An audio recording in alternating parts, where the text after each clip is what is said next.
গরমে বা ঠান্ডায় এই স্নোবল কাস্টার্ডটি কার না ভালো লাগে বলেন।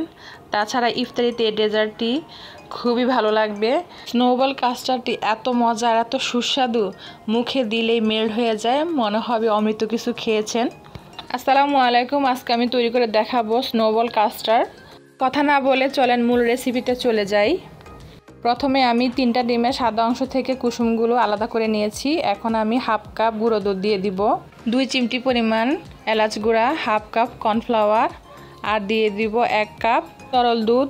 দুধটা আমি আগ থেকে ঘন করে জাল করে ঠান্ডা করে নিয়েছি, এতে করে কাস্টার্ডটা অনেক সুস্বাদু হবে। উপকরণ এখন একসাথে ভালোভাবে মিশিয়ে সাইডে রেখে দিব আর ডিমের সাদা অংশ ফোম করে নিব। একটি ইলেকট্রিক বিটার দিয়ে আমি কিছুক্ষণ ডিমের সাদা অংশটা বিট করে নিব।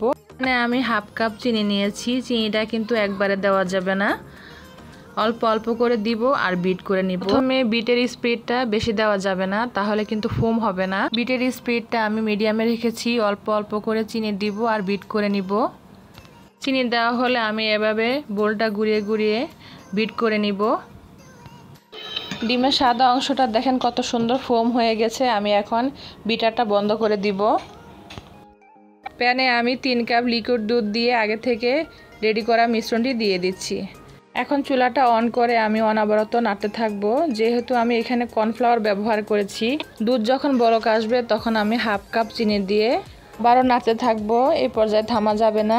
আমার কাছে চিনিটা কম মনে হয়েছে, এজন্য আমি আবারও হাফ কাপ চিনি দিয়েছি। মোট এখানে আমি 1 কাপ চিনি দিয়েছি। কিছু পরিমাণে লবণ দিয়ে দিব। এটা যখন ঘন হয়ে আসবে তখন আমি ডিমের ফোমগুলো একটি গোল চামচের সাহায্যে দিয়ে দিব। শেপের একটি চামচ ব্যবহার করলে হবে কি, সব ফোমগুলো একই রকম হবে, কোনোটা বড় কোনোটা ছোট হবে না, দেখতে সুন্দর লাগবে। চেষ্টা করবেন ফোমগুলো এপিট ওপিট করে উল্টে দিতে, তাহলে ফোমগুলো সুন্দর করে কুক হবে। এখন 2-3 মিনিট জাল করে আমি মিক্সিং বোলে ঢেলে নিব।